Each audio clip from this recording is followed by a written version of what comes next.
after, whether his law practice, whatever.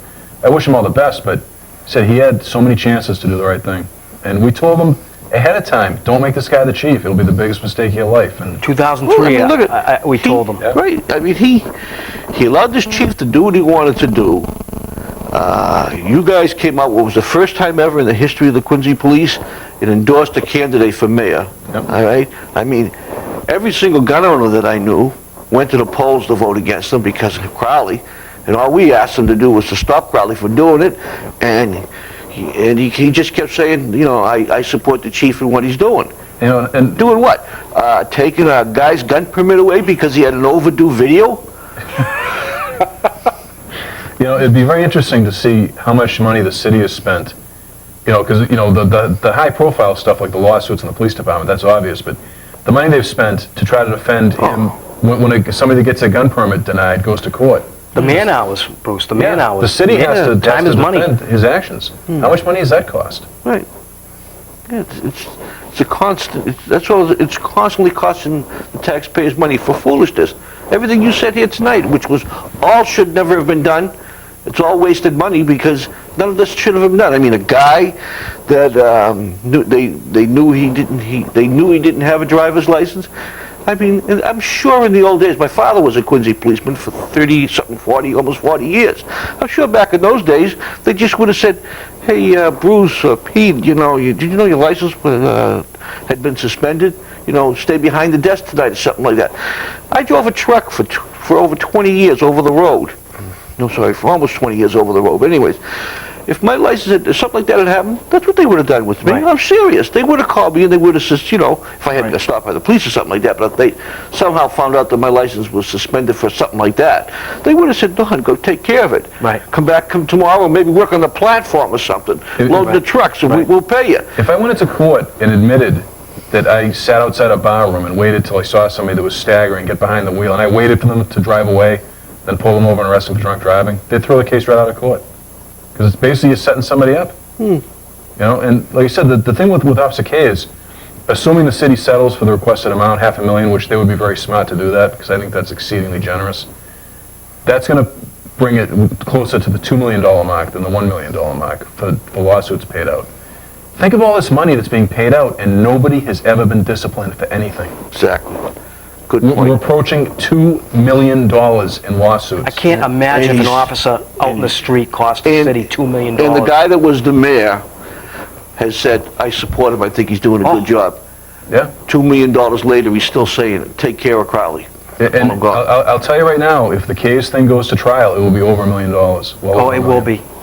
Our attorney, who is usually pretty pragmatic and pretty real, almost pessimistic, is very, very confident about he's going to do very well for his client. And in the Siobhan O'Connor case, they said I attended all the depositions, for the mayor, the chief. It couldn't have gone any better for our side. That's a slam dunk in court. And in that case, all she's looking for is her job back, her back pay, and attorney's fees. She's not looking for a big payout or just wants to be a wrong to be righted. Right. That's all. Right. I mean, there was a mistake made, and we wanted to be righted. It's more important for the leadership of the police department and the city to not admit that they were wrong, or more specifically to admit that we were right. And I'm honestly surprised there hasn't been more public outrage with all the money that's been paid out. Well, I hear a lot of people talking about it. Not so much about the money, but I hear a lot of people talking about the chief and, Because eventually... I mean, no matter where I go, I had a friend that was out in New Hampshire, and he had one of those stickers on his car. New Beginning 2012, a New Beginning. Yeah. And he was up in Manchester, New Hampshire, and the Manchester cop, he was pulled into one of those malls in New Hampshire, and the Manchester cop pulled in behind him. He says, hey, you live in Quincy? He says, yeah. He says, I have pity for you. He says, I heard about that, chief. Well, we've worked, this year we've been working down, details down at Gillette Stadium. Foxborough brings us down because they need the help. So we work down there. And we have police officers, people just in the stands coming up, hey, what's the deal with your chief? Yeah. To the point where it's like, enough already. Just fans and cops and hey, Quincy, hey, what's up with your chief? What's the story with your chief?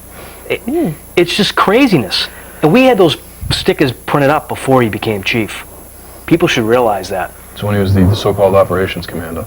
Because the personnel director asked me one time in a meeting, she says, well, you guys didn't like Chief Falco either.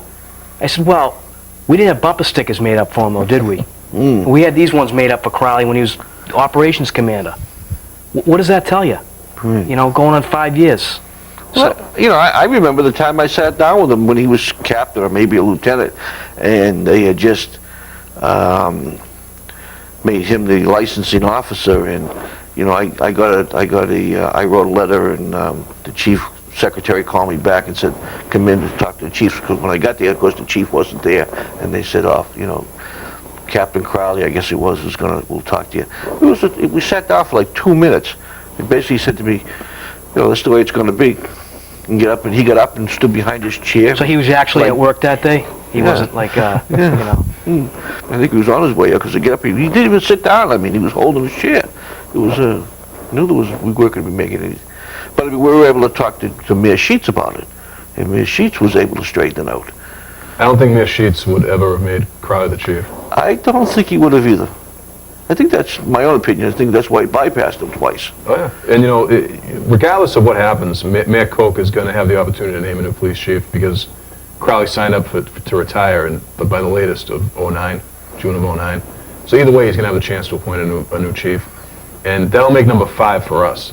Whoever is the next chief will be the 5th one that we've served under. And never once has the Patrolmen's Union ever even been solicited for their opinion. And that's one thing I'd really like to ask Mayor Koch, is that at least ask us our opinion. You don't have to go by it. And, you know, the department just recently had a test for chief. The results came out a few months ago, and the person that topped it is Captain Al Gillen, who he would be a strong recommendation to be the next chief. Yeah. And he's a straight shooter, black and white guy. I mean, you know, if you're wrong, you're wrong, and what can you do? But, you know, he's the night captain. Doesn't play any favorites. Doesn't play favorites, treats everybody. He wouldn't set you up knowing you lost your license, you know. He'd bring you in, he'd make you feel about this big, not without even like really yelling at you. Yeah. You know, he'd hand you out your discipline, and you'd move on, and then it wouldn't be a grudge. It'd be And they'd say hi to you the next day. yeah. That's what we need right now.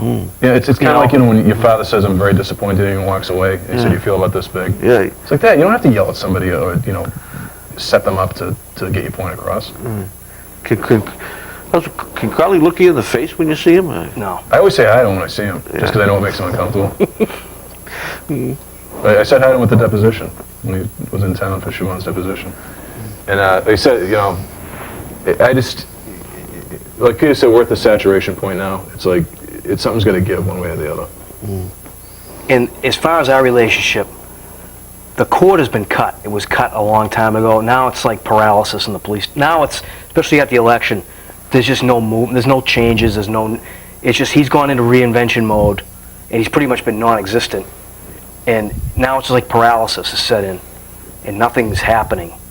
And, you know, which is to be expected in the lull between the election and the inauguration.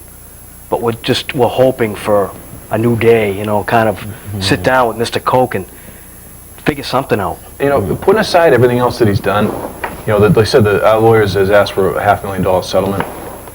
Let's say that I was going to a barking dog, and I was with lights and siren, which would be inappropriate, and speeding, and I went through a red light and hit somebody and seriously hurt them, and they sued the city for $500,000.